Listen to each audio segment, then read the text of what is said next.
Good evening, everybody. Welcome to Shop Talk, hosted by the Triangle Area SQL Server Users Group. So tonight, we have with us our normal cast and crew. Directly to my right, your left, is Mike Christensen. How you doing, Mike? Well, hello, everyone. Thanks, Kevin.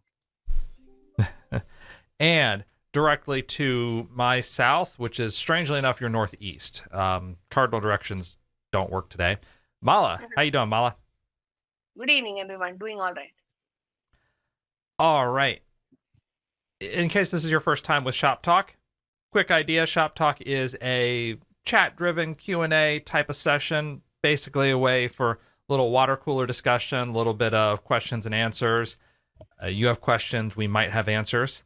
Talk about a few topics, and generally just have a little bit of fun for an hour on a Monday evening, waiting for Friday to come. Speaking of waiting for Friday to come, first topic tonight, just a short one. Mala wanted to mention that SQL Bits is coming up. So you want to take that? Yep. SQL Bits is the biggest SQL Server-based conference out of Europe.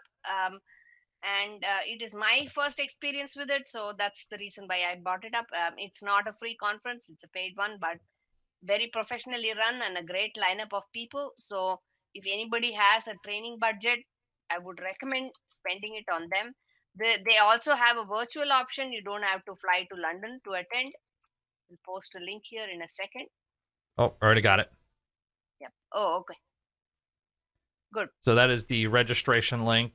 There are virtual and in-person options. If you're in the UK, probably a good idea for in-person.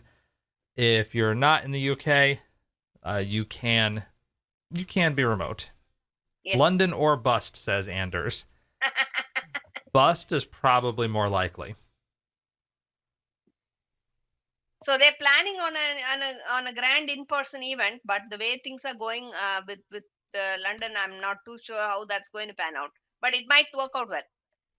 The virtual option, I think, is 40% cheaper than the in-person one, and the lineup is fantastic, really good. Yep, there are a lot of really good sessions set up for that. I had a chance to present last year for Bits.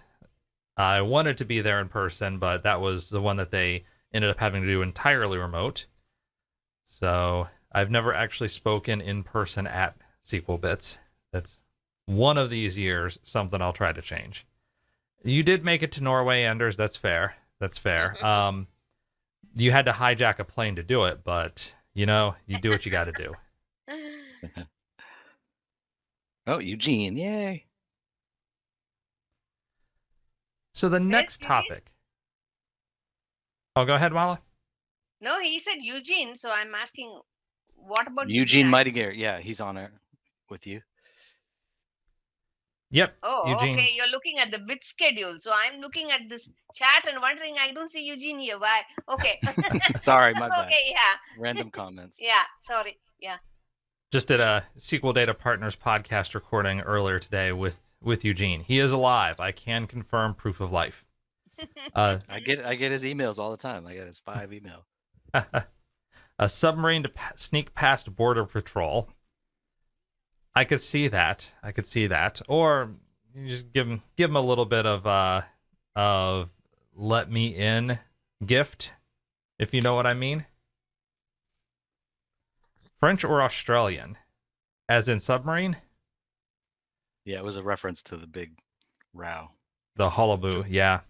Excuse me. A yellow submarine.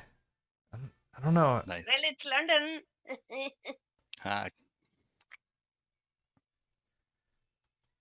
So our main topic tonight, the one that I wanted to spend the most time on, had a question from our last meeting when Argenis talked about Kubernetes.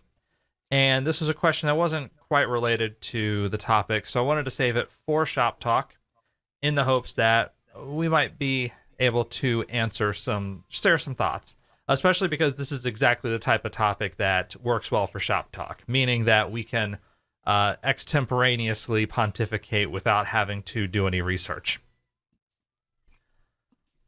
And the question was, I want to become a data analyst. I'm currently working in a profession not related to tech. Is this a pipe dream? I think it's we've got some good people on here tonight to talk about this, so I don't want to monopolize for once. So who'd like to go first? I mean, I can, because I feel like with Mala's experience as a DBA and your experience in computer science and DBA, I'm kind of a weird person who joined the group. I mean, weird from the perspective of I did accounting and finance and music, and then I learned SQL. I was telling somebody at work the other day because I had to. I was using reporting tools like business intelligence tools. Speaking of Eugene, and I had to learn SQL so that I understood how it worked. And sometimes I couldn't get exactly the data I needed, and then IT was always busy, so I kind of learned basics of SQL. I didn't learn it very well, apparently. Now that in the last 3 years, I definitely didn't learn it the way I should have. So I got into the world of data, and I think there's a huge space in data where there's business analysts, technical business analysts, people who make reports, not necessarily a computer scientist, statistician, or architect. And I think there's a huge opportunity for people. I've been in the tech space who don't come from tech, and some of the skills are very transferable, and it takes a long time to learn the lingo. But I think there's a lot of opportunity.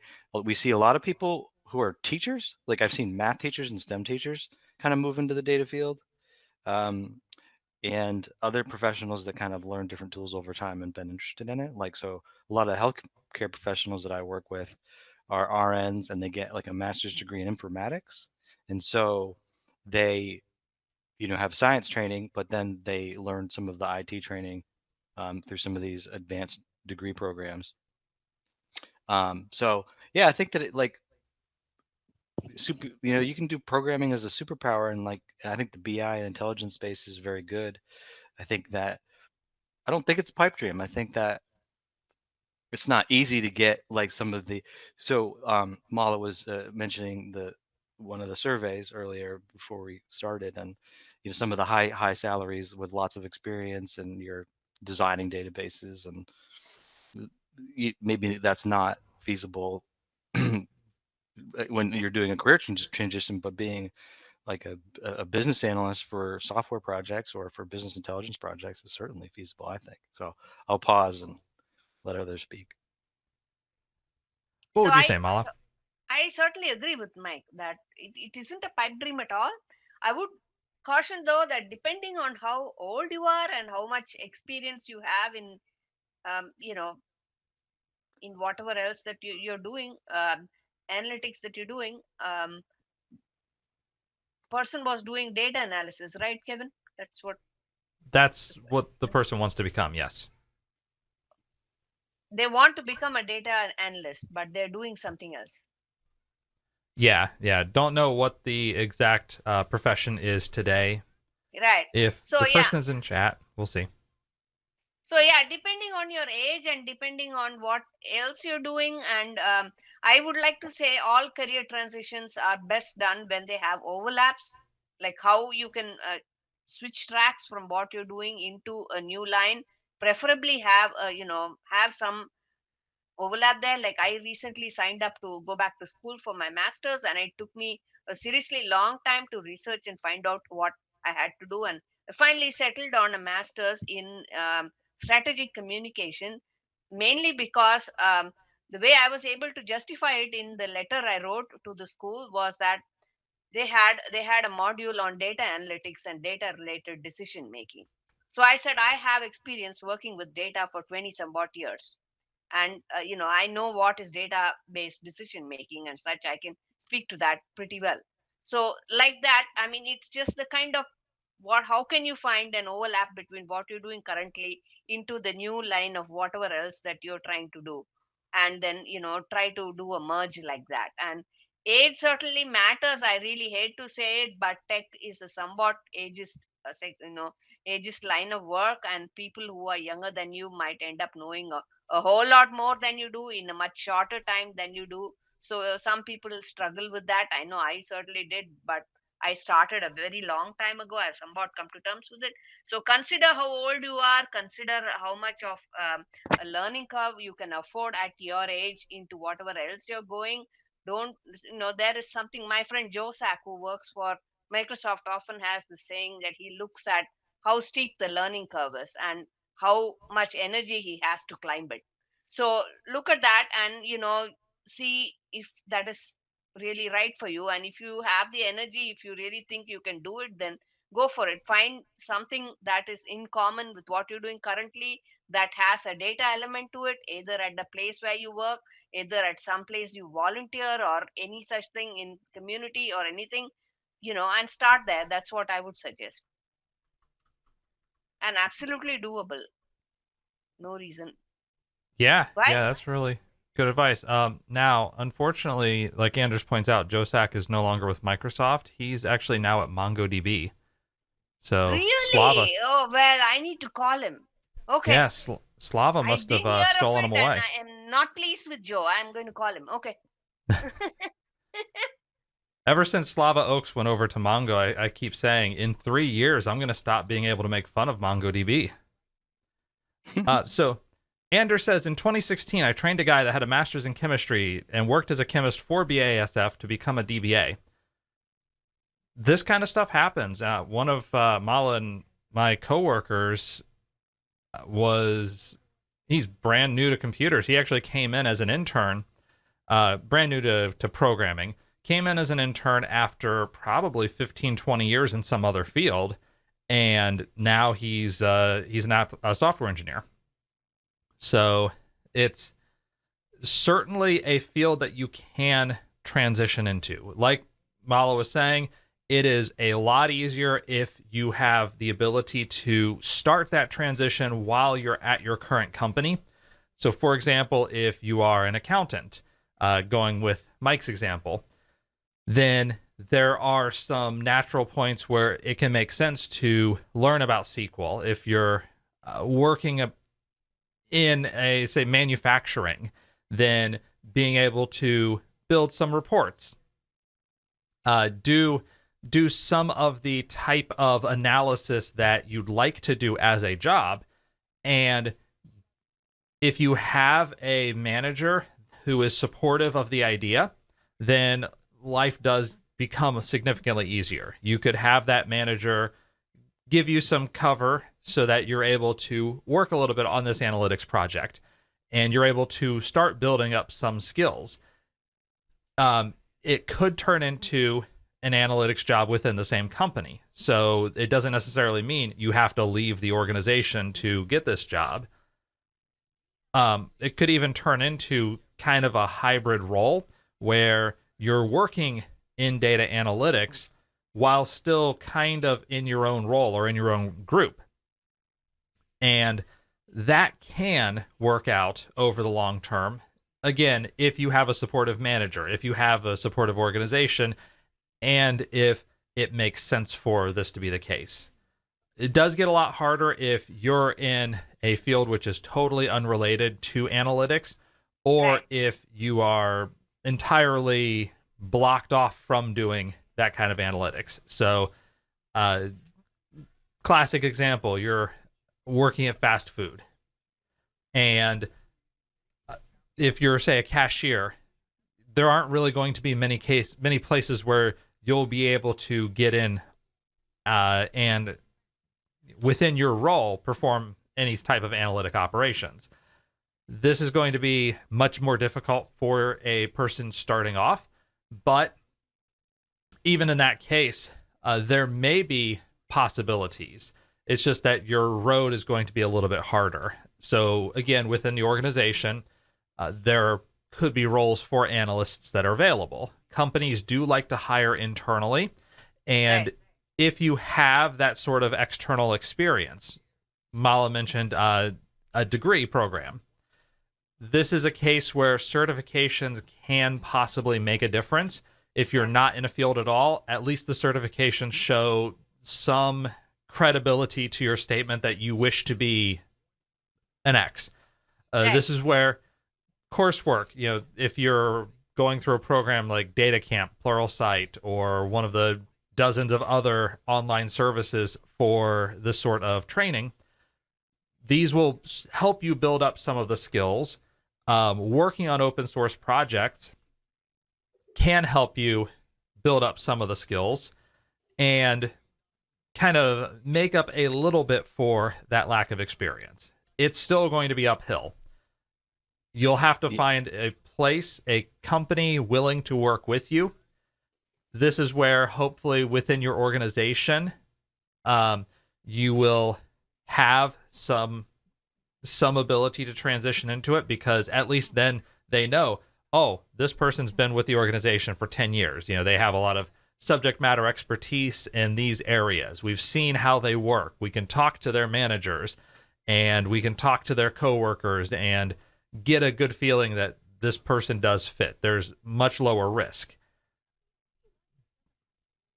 But it's going to require a lot of effort and maybe a little bit of luck.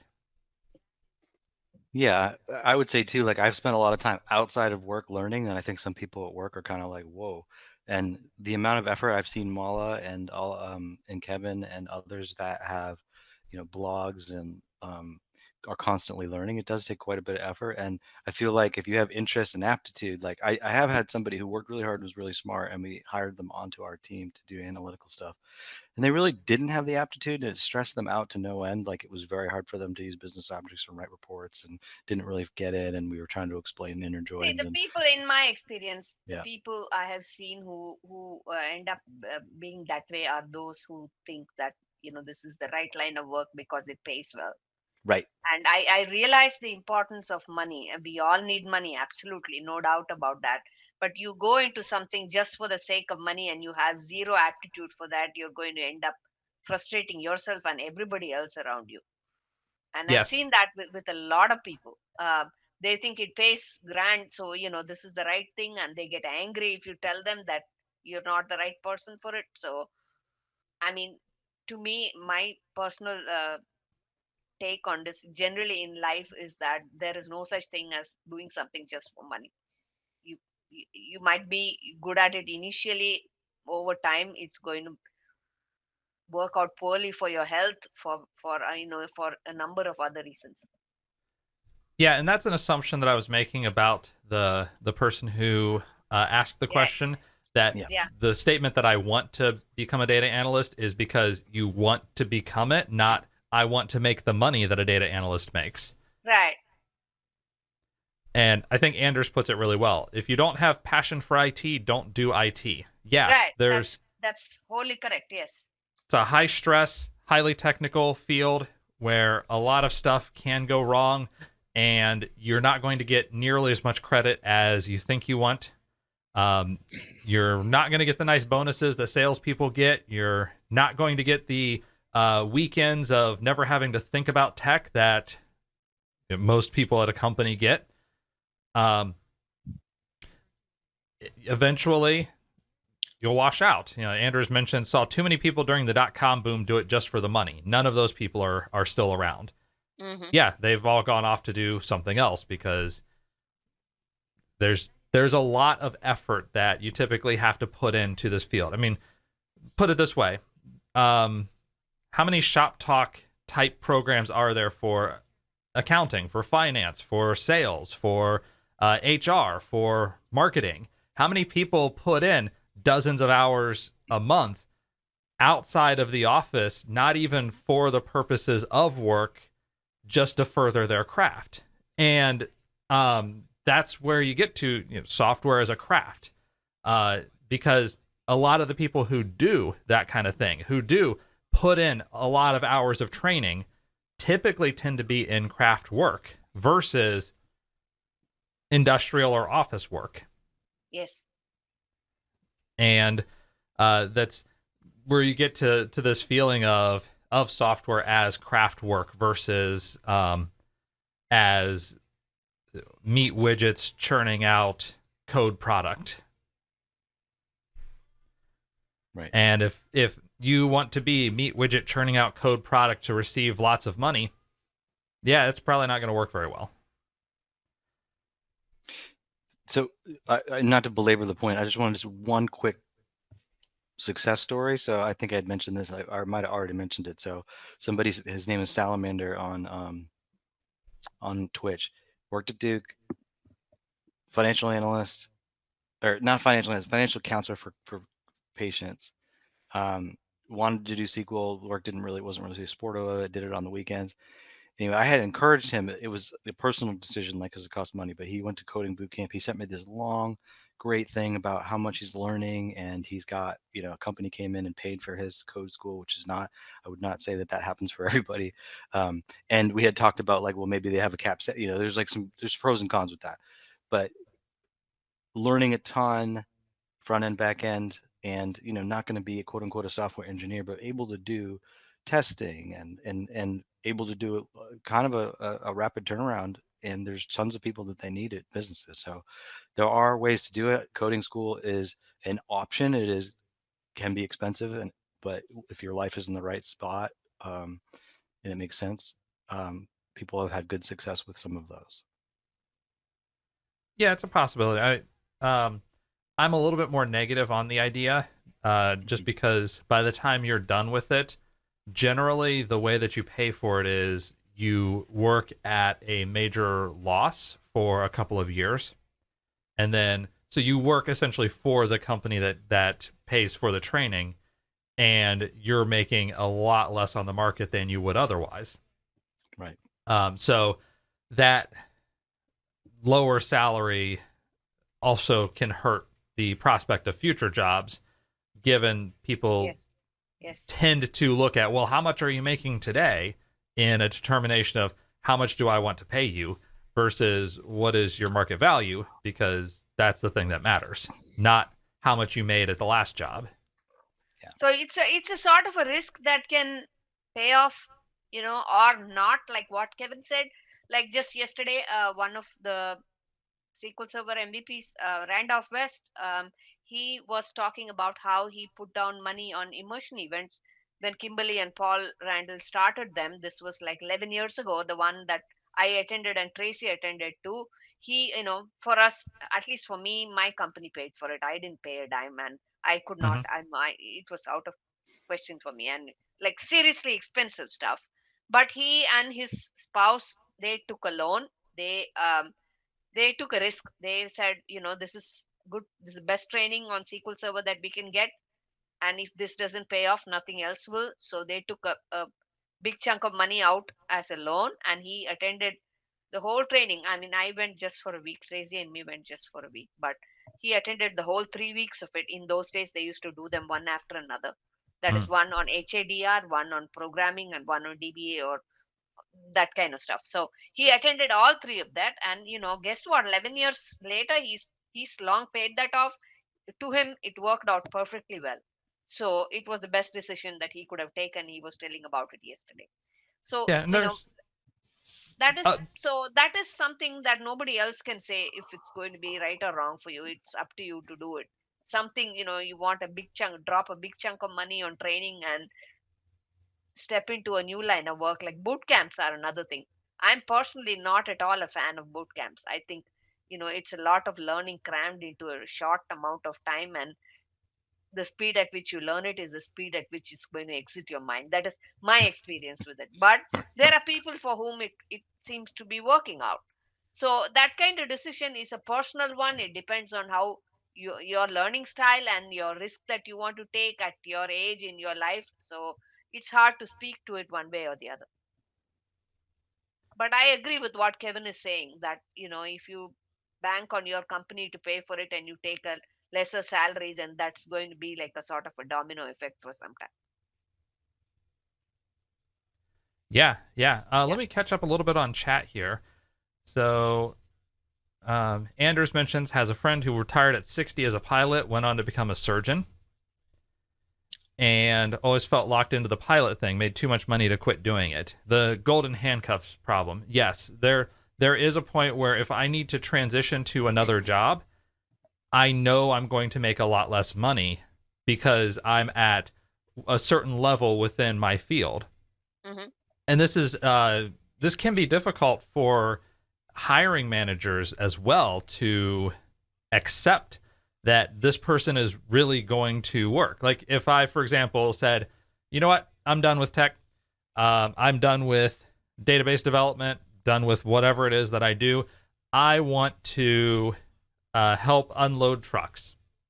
And I go down and I apply for a job unloading a truck.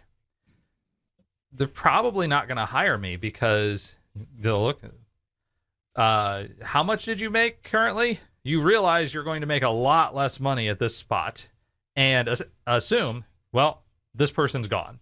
You know, at best, they're here for a few months and then they'll realize there was a dumb decision and leave. And it can be hard to convince a person that, no, I really want to make this transition, even if it means a significant pay decrease, which is probably going to happen when you have a transition, unless you're really early in a career or you're in a field that doesn't pay well at all. Oh, that's such a hard thing. Money is a tough thing because sometimes people who are really skilled and love their job can't do it because they have other things in their life, like they support other family or. I know of at least two people in the community that Kevin and I know well. There are at least two women who one of them is working part time, one of them has quit her job and gone back to school for a degree in data science. They're all, one of them is a BI person and the other was a DBA, and they just got tired of doing DBA or BI kind of jobs. They wanted to do more in the same line of work but something else.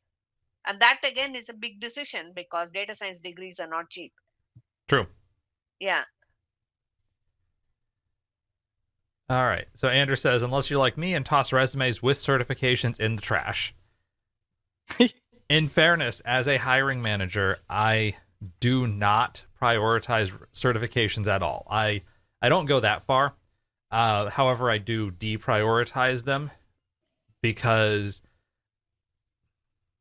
the certification doesn't mean very much. It is at best a signal that I know some information.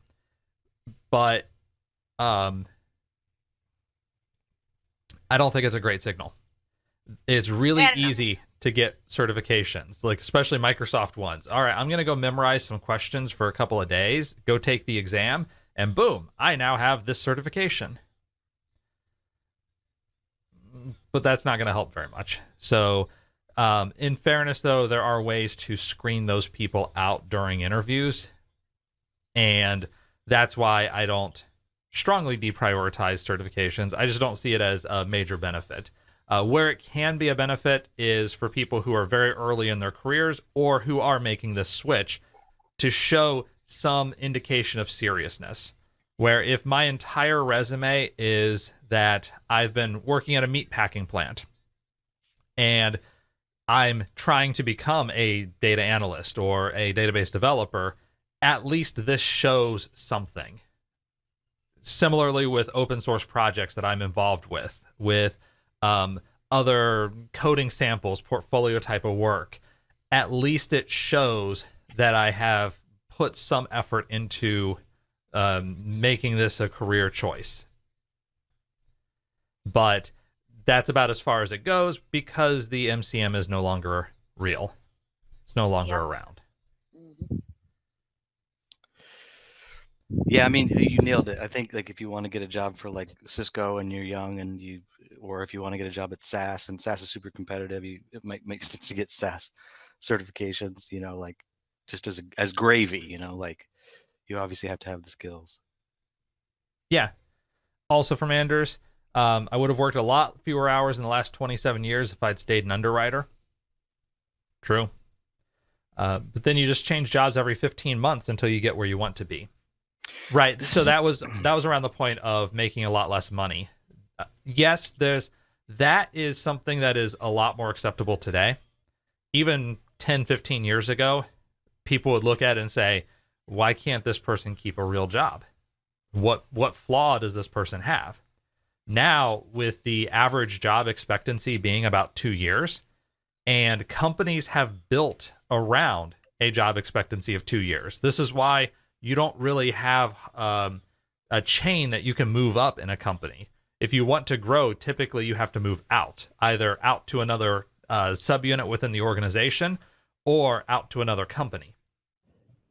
Sometimes you can come back later at a higher role, but there's not as much progression. You no longer have, a junior developer, mid-level developer, senior developer, really senior developer, really, really very senior developer with different pay rates, different pay bands, different expectations. Or in state terms, they had programmer analyst 1 through 4 or software developer 1 through 4. And there's a lot less of that at companies today because even if you have a lot of managers who are still biased against people who move frequently, the implicit understanding in organizations is people move quite frequently. And that's about the only way you get a real pay raise anymore. My buddy, who's a polyglot, kind of like some of the audience here, he tells me I'm an idiot for not changing jobs every 2 to 3 years. He makes tons of money. He doesn't like his job though. I mean, he's always been really frustrated. So I have this Right. balance of like, I I, feel I don't lucky I know if like my there's any job. hard and fast rule to that effect at all. Yeah. Like I took less money to come here, not less money compared to my previous job, but less money compared to a couple of other offers I had because I liked the nature of what they had here, and it's been the best decision I ever made. So, and unless I find something similar, I have no plans of moving, and I have no, I don't feel any guilt about it. If you feel happy being where you are, how does it matter that whether you have to move or anything? And I've been burned enough times moving for money, like so many times. Yep. Well, Yeah. when it comes to that, actually, last time I had to think about getting a job.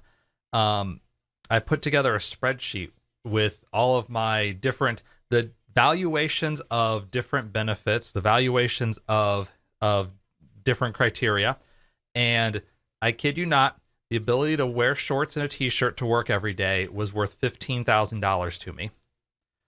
For me, no on call sold it, like totally sold it.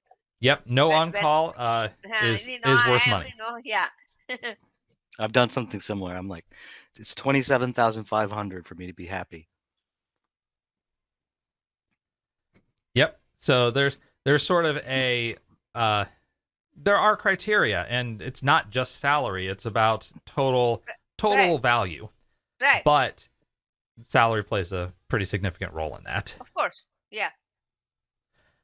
From Lysanki, I've seen IT, programming or software engineering, change significantly in its development over many years. Engineering isn't low or high stress, but has always been as much continuous learning as any science field. But how we do programming now is much less academic, and that's why I think certs versus school degrees experience has come in vogue. By the way, I was doing post-bachelor work at NCSU in biochem, or chemistry, biochem, and biotech. Eventually, university sent me a letter telling me either enroll in a degree or sign a lifelong learning statement that I wouldn't seek a degree. Universities are getting pretty commercial. That's Oh kind yeah. Oh, I can do an entire show on universities because that's what I've been dealing with in the past few months, trying to go back to school. Yeah. Yep. Yeah. So, back when I worked for a state agency and they had a $3,000 a year stipend for external learning, I would take community college courses, and community colleges tend to be much less in that line where we expect you to enroll in a program. They Right. kind of know, it's a lot of people who are learning after work and adult learning. It's trying to move into a different field. And that's sort of what the program is set up for. For larger universities, their expectation is, well, if you're not on campus during the middle of the day 5 days a week, then we don't want you. Mm-hmm. And now, yeah, that's one thing. The good thing that has come out of the COVID crisis is the number of universities offering virtual degrees. That I don't think the school that I'm going to, University of Delaware, I don't think they had this program in virtual mode before this.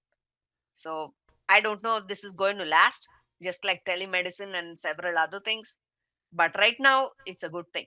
So if anybody is considering going to school, now is a really good time to look into the options available, that's because true.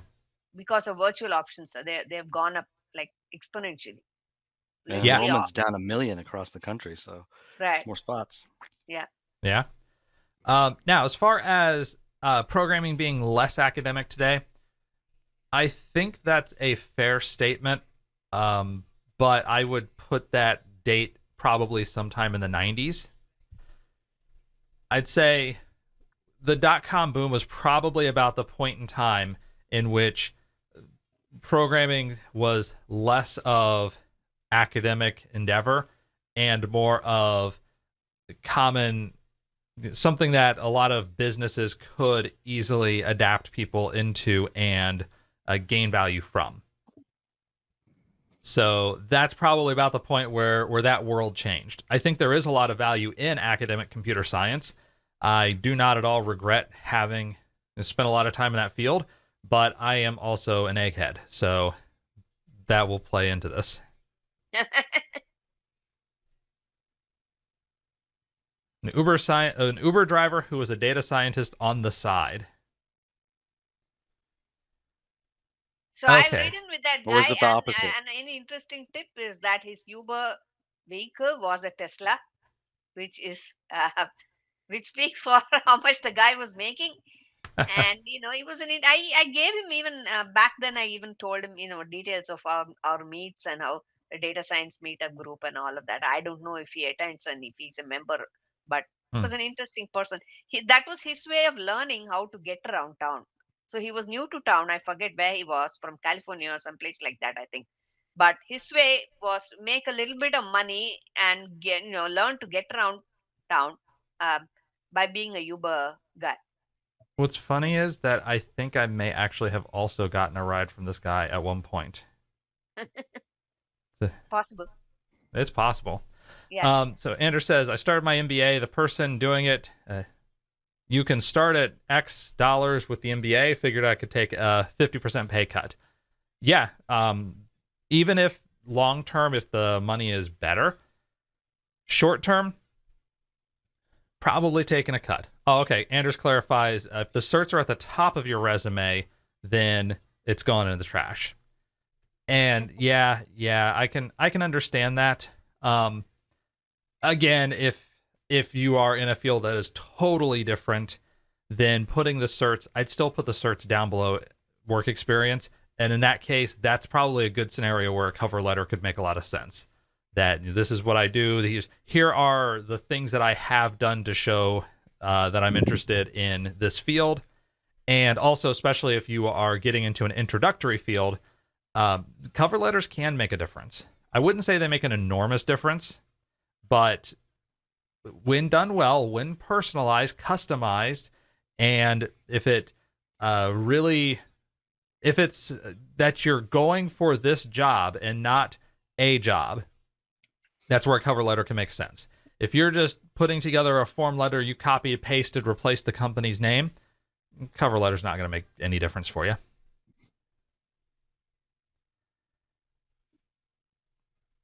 I took the SQL 2012 certs without ever having seen SQL 2012 or opened the book. Right. And even some of the mid-level certifications for Azure, you don't have to have experience with the product. You just need to memorize. You need to memorize some questions or go through some training scenarios, and that's about it. I saw so many idiots come across during the .com boom. Yep. No comment about where they went, though.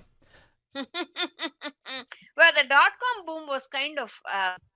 I'm not sure if the salary hikes we're seeing now are similar or not. I'm still confused on that. The dot-com boom was like it. If you had the slightest bit of common sense, you knew that thing was headed for a bust.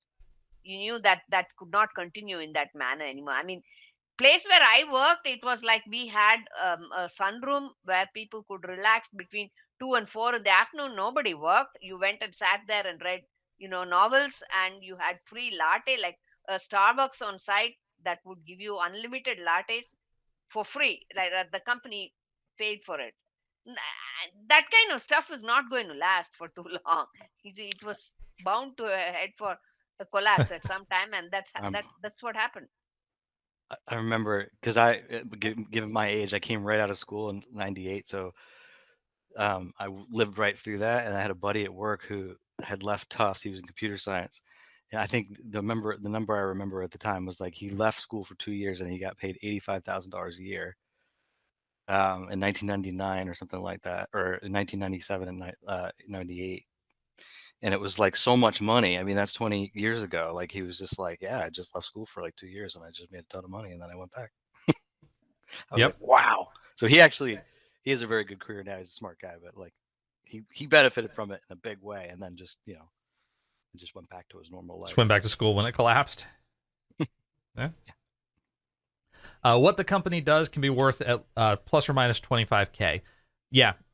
This is where generally the company offering the highest salary is compensating. It's your job to figure out what they're compensating for and if that compensation is worthwhile. So that company that's offering you $20,000 a year extra, where you quietly suss out that, oh, you're expecting me to work 65 to 70 hours a week. But we promise we're going to get a second DBA soon. I've heard that one before. So this is I guess moral of the story, understand total compensation and not just that salary line. Or you get the extra 25 grand a year, but our benefits are so terrible that you're not actually really going to want to use them, and you only get 3 vacation days a year. Right. Our dean and chemical engineering department told me stay off campus and get my MS or ME in 2 years by book. Don't try to get it on campus. Just wanted to check for the degree. That's something. That's something. I've never done a cover letter, Andrew says, but can see that they would make sense if changing your career completely. Yeah, I wouldn't do a cover letter for a lot of different organizations. Today, if I'm switching to a role in data science or database development or application development, whatever, I probably would not put together a cover letter. Actually, probably I don't know that I would necessarily apply for a job. You get to a certain point in a career, and it's Right. less about I'm applying for jobs and more of I'm networking with people who will get me into a job that I like. Right. And so yeah, when you're at the point where you are, Anders, it's not so much about, well, let me go find a new job and introduce them to myself. It's more of this person has recruited me for this job. And on net, that's a pretty good thing. Airlines are struggling with getting pilots. Maybe I should go back to flying. Well, that's Just a good like idea. you just said, that thing about Considering the what's going on stress, with the 3X is because hey, we're gonna work you to death, FYI. Yep. Although there are FAA rules around how many hours a person is allowed to. You can fly, and then you have to have a certain number of hours where you're not flying, and they can get complex where they're shuffling you around the country and saying, okay, you have to go to this hotel for 7 hours so that we can have you fly again. Mm-hmm. What is Problem with WK? flying at 52, I got 13 years to work. 100 hours a month, 1,000 hours per year. Yeah.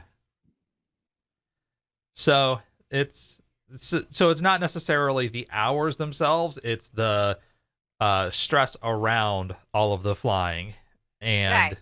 getting you into the right place so that you're legally allowed to fly this particular flight, this route at this time. Right. And but the passengers are very nice. That's the positive. Well, that's why the doors have locks.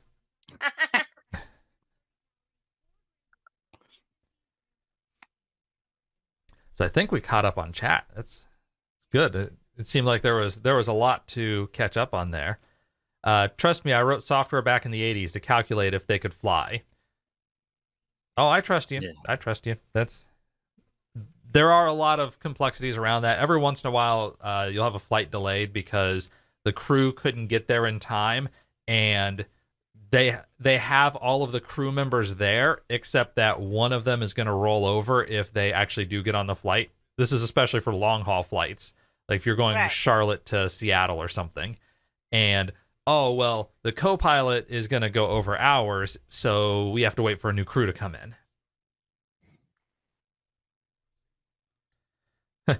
Why we lived in the Canary Islands. They could legally fly Canary Islands to Norway and back, but not the other way. Wow. So you could fly Canary Islands to Norway and then back to Canary Islands because you're living in the Canary Islands, but you couldn't fly Norway to Canary Islands back to Norway because Norway has different rules. It's a mad world. Hmm. So I think summarizing things on here. Faster to fly north, less duty time. Okay. Okay. Fair enough. So summarizing all of this, if you're interested in making a change in a field, yes, there are ways to do it. And it's not a pipe dream. It's something that is achievable. It Yes. does take effort. It does take, understanding that you're probably not going to make a lot of money, especially early on, but you can rectify that. If you are good at the job, then probably your second or third job, you'll be closer to making normal bank for that field. But the easiest way to get in is to work hard. That sounded like a Yogi Bearism. So, Well said. I mean, in a way, that is the easiest way to get into a field is putting in the dedication, putting in that effort, and taking the courses, putting together portfolios, putting together code samples that you've done, application development, all this kind of stuff. Now, you could take degree programs. That is another route that will get you in there.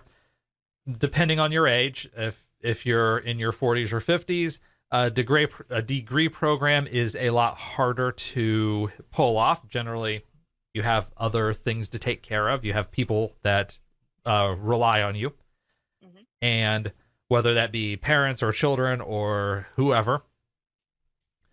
Also, on the same lines, considering that the virtual programs is be very careful of schools trying to rip you off, because there is a lot of that going on, a lot.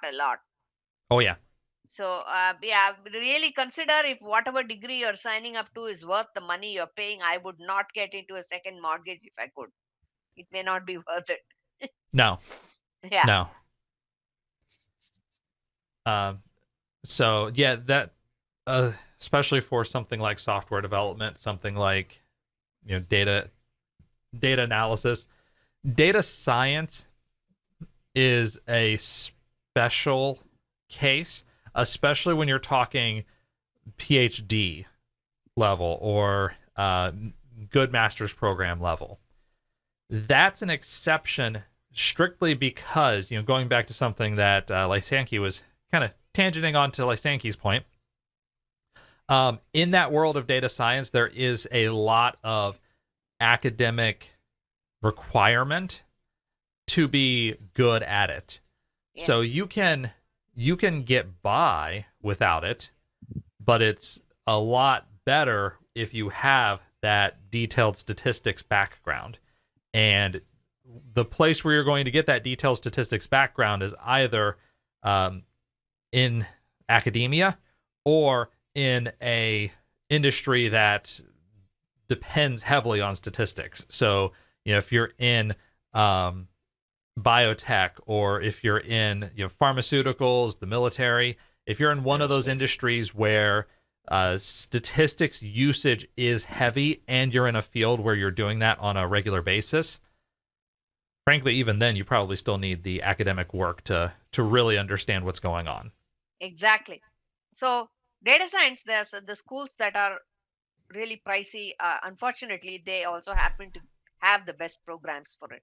So it's a really hard. It's hard to do when you get older, unless you have a significant source of alternate, income that can pay for that. But if I was young, I would probably even risk taking a loan to do it. It depends on how old you are as well. Just a personal plug. I think Duke's ranked 5th in machine learning in the nation. Yeah. Well, also, if you work at a university, you tend to get either free or heavily reduced tuition. Right. Yes, there's a master's program in clinical informatics that a lot of people in my group do. But I've gone kind of more technical, and I like learning.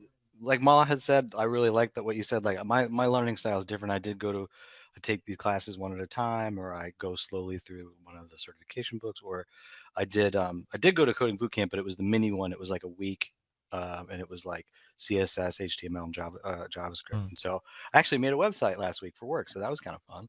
I remembered some of it, but yeah, like I don't. My wife's in school now, and like I don't do that well with traditional school. Like I'm not as organized to Oh, be there are that a lot of effective. people, Mike, the Mike in chat, I mean, a lot of people starting their own business, maybe not here.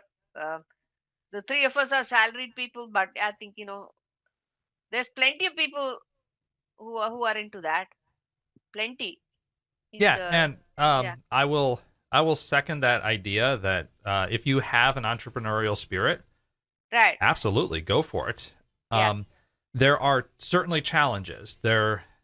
Obviously one of the biggest challenges is simply getting getting work started, hmm, and also the fact that there's a lot of overhead and non-billable work that you have to do when you are an entrepreneur. But I don't want to you know make it sound like no, don't do this. Actually, yeah, it's being an entrepreneur in the field is definitely valuable, and you could do that as consultant work, especially if you are reasonably well known in the area. uh, Contractor work, usually that'll be subcontracting with other organizations. um, there are cases where you can do, I guess I could call it piecework uh, for IT, meaning building a website. That's the type of thing that you hire a company in. They do a work. It's piecework, and you pay them usually a fixed rate for that set of requirements. So yeah, if you have that mindset of I want to work for myself and I'm willing to put in the effort necessary to work for myself, um, go for it. I think it's certainly valuable.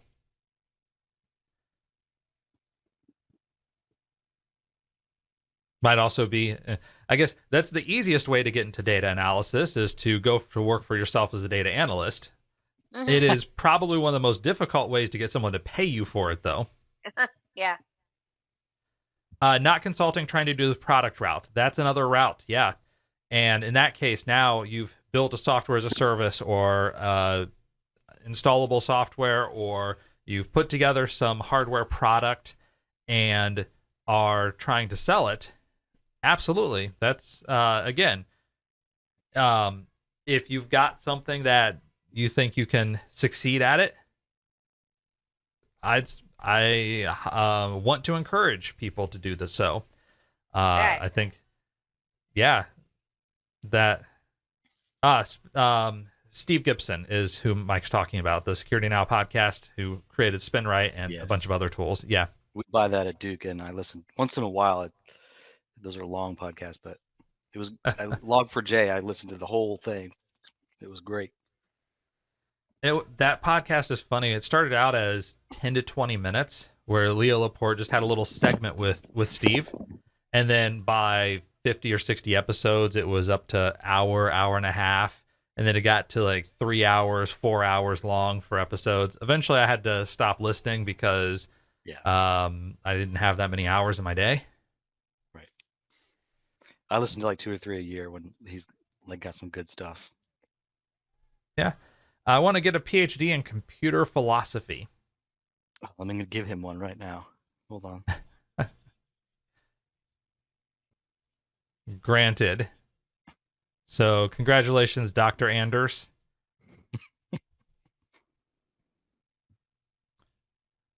Duke has a PhD program in computer philosophy. Huh. That's I can see that going one of 2 or 3 different routes. One of them is the obvious and funny route of trying to understand the internals of artificial intelligence. And it's with AI and stuff. Yeah. So actually, the less funny version, the more serious version is ethics of artificial intelligence. And I could see a philosophy focusing on the ethics of AI. Now, the psychology, computer psychology would be even more interesting, where once an AI becomes neurotic, how do you fix it? But that's a story for another day. Okay, yeah, focused on ethics of AI, web stuff in general. There is a lot in this field, and frankly, I think a good portion of the ethics work that we've done so far in the computer science field is a joke. It's all fluffy clouds and, be nice to people. Don't do things that are bad. Yeah, okay, but once you start talking about specific tooling, specific advice, specific product, then you begin to take it apart because these aren't very good. It's not very intelligent. And you get... So being nice to people does not have to do with... I'm not sure how it has to do with any ethics of AI, Kevin. Really, I'm confused. Well, that's my slightly tongue-in-cheek mockery of the actual things like the I forget the term, but things like fairness in AI that Microsoft and Google have put out. They've put out documents about these are the types of ethical principles when working with AI and ML products. And if you go in at a high level, it sounds nice. It's when you start actually asking questions about what happens, for example, if this data set is biased against this group of people, and now does that mean don't use it? Does that mean use it and tell them that it's biased? Is that biased because of some intrinsic problem, or is it reality? Like, for example, if you have a data set that, I don't know, penmanship with your right hand, it's going to be biased against left-handers. And so now, do we throw out this program? Do we throw out the results of this thing because there is a distinct bias against a group of people? It's a difficult... In fairness, it is a really difficult challenge. And so this guy, you know him, Kevin, Alberto Cairo. Yeah. The visualization guy, he writes I think he has a book on bias in visualization like that, which I was planning to read. I wanted to understand what his take on that was. It's not data set, more like visualization, but sort of the same thing. And post the name of the book. Yeah. But before I get Shop Talk canceled, let me wrap up tonight's program. So thank you, everybody, for stopping in. Hopefully some good discussion on how to get into a field. We kind of kept it broad to entire database, software development, et cetera.